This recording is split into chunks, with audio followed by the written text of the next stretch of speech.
नमस्कार। आपके अपने चैनल राम निवास शर्मा में आपका स्वागत है। आज हम बात करेंगे जुपिटर माउंटेन की। और जुपिटर माउंटेन में हम क्या क्या देखते हैं, जातक का भाग्य, उसकी धार्मिक भावना कैसी है, उसका धर्म कैसा है, और ज्ञान किस तरह का होगा, योग्यता, और उसके परोपकार की भावना, और उसका सुख यानी आत्मिक सुख कैसा होगा। क्योंकि आत्मिक सुख ही सबसे बड़ा सुख होता है। कहते भी हैं कि जहाँ ये संतोष धन, उसके सामने सब धन धूरी समान।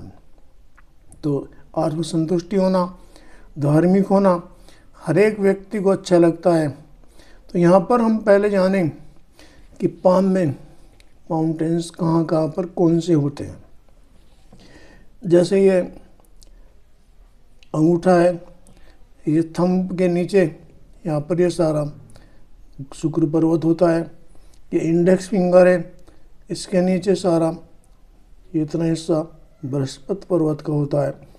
फिर यहाँ पर ये शनि पर्वत होता है, और रिंग फिंगर के नीचे सूर्य पर्वत होता है, और जो लिटिल फिंगर है उसके नीचे मंगल होता है।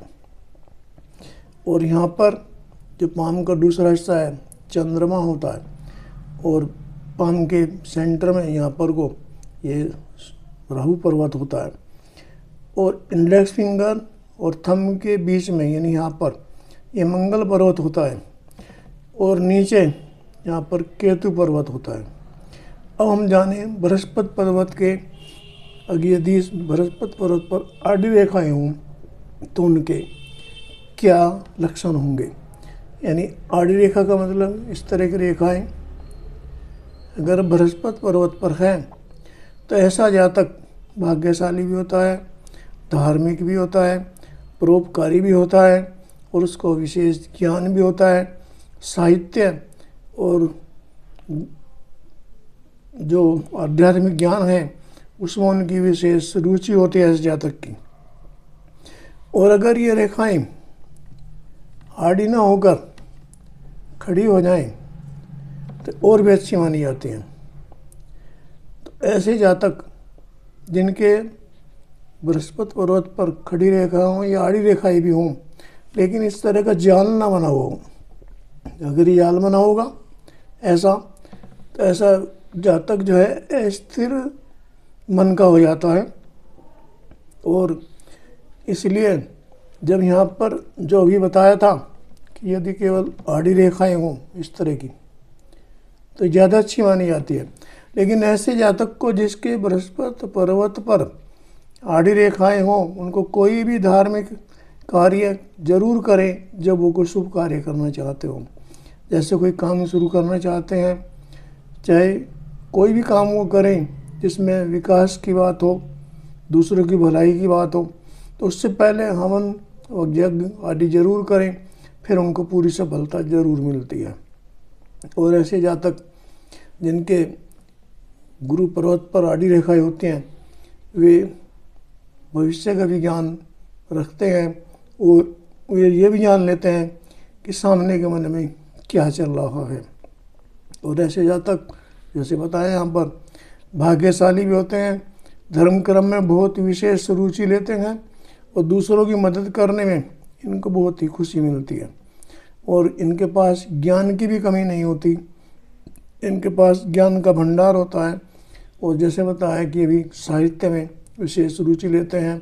और ऐसे बच्चे, इन ऐसे जातक पामिस्ट्री में, एस्ट्रोलॉजी में इन पर विशेष ध्यान देते हैं, और धर्म कर्म, मंत्र जाप इन पर बहुत अधिक विश्वास करते हैं, पूजा पाठ भी बहुत अधिक करते हैं।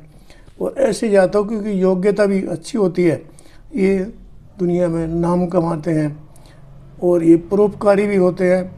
और इनके पास सुख यानी आत्मिक सुख इनको बहुत होता है।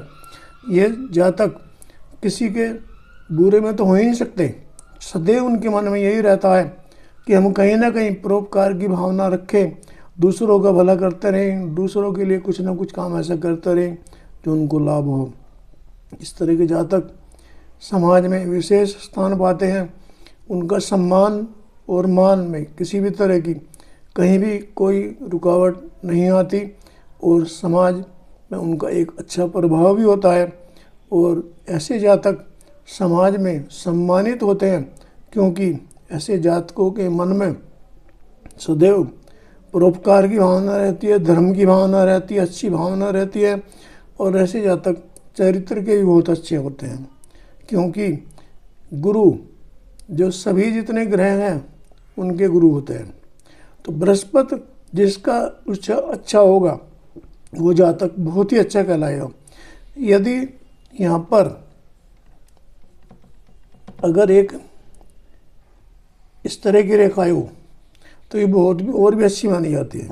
ऐसे जातक तो बहुत ही नाम कमाते हैं, धार्मिक भी होते हैं और धार्मिक भावना ऐसे जातक में कूट कूट कर भरी होती है। लेकिन अगर यहाँ पर बृहस्पति पर्वत पर अगर स्क्वायर का निशान बन जाए, ऐसा स्क्वायर, तो और भी अच्छा माना जाता है। फिर ये जातक विशेष उन्नति भी करते हैं, दुनिया में नहीं बल्कि अपने देश में नहीं, अपने स्थान पर नहीं बल्कि पूरी दुनिया में ऐसे बच्चों का नाम रोशन होता है और ये बहुत अधिक धनवान भी होते हैं।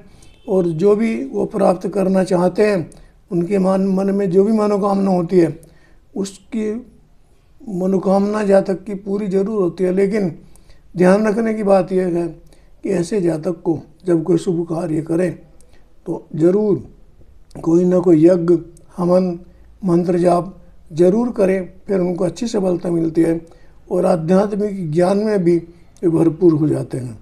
तो जैसे बताया कि बृहस्पति पर्वत अगर अच्छा हो तो जातक भाग्यशाली भी होगा, धर्म भी अच्छा होगा, ज्ञान भी उसको अच्छा होगा, योग्यता भी अच्छी होगी, परोपकार की भावना भी रखेगा और आत्मिक सुख भी प्राप्त करेगा। क्योंकि समाज में उस जातक की जिसका गुरु पर्वत अच्छा होता है एक अच्छी इमेज होती है और वह दुनिया में प्रसिद्धि प्राप्त करता है। और स्क्वायर होने पर ही समझ लो वो एक राजा से जैसा जीवन जीता है और सब लोग उसकी बात मानते भी हैं और उनकी बातों को महत्व भी देते हैं, सम्मान भी देते हैं। और हर कोई चाहता है कि समाज में सम्मान मिले। इसलिए यदि किसी जातक का हमको देखना है कि उसको मान सम्मान कितना मिलेगा, योग्यता कैसी होगी, धर्म कर्म कैसा होगा, तो उसमें बृहस्पति पर्वत को पामिष्टी में देखना चाहिए। और बृहस्पति पर्वत यानी जुपिटर माउंटेन जिसका अच्छा होगा, ये समझ लीजिएगा कि वो नेम फेम पूरी तरह से कमाएगा दुनिया में और उसके पास अच्छी संपत्ति भी होगी और ज्ञानवान भी होगा। मैं आपसे निवेदन करूंगा कि मेरी इस वीडियो को सभी को शेयर करें, मेरे चैनल को सब्सक्राइब करें और यदि मेरी वीडियो में कोई कमेंट लिखना है, चाहे आप भले ही कमी बताएं या कोई सजेशन दें, तो मैं उसका स्वागत करूंगा। और अगर कोई ऐसी बात है जो लगता हो कि आप कमेंट करना चाहते हैं और वो आपको गलत लग रहा है तो उसको भी करें, क्योंकि मैं आलोचना सुनने का ज़्यादा अच्छा समझूंगा। और बताएं, कमेंट करें कि मेरी वीडियो आपको कैसी लगी। और मेरी आपसे रिक्वेस्ट है कि मेरी वीडियो को कम से कम 2 बार देखें, ताकि पामिस्ट्री का ज्ञान जो बांट रहा हूँ सभी को अच्छी तरह से मिले। और मेरी वीडियो को शेयर करें और लाइक करें और मेरे चैनल को सब्सक्राइब करें। Thank you for watching my video.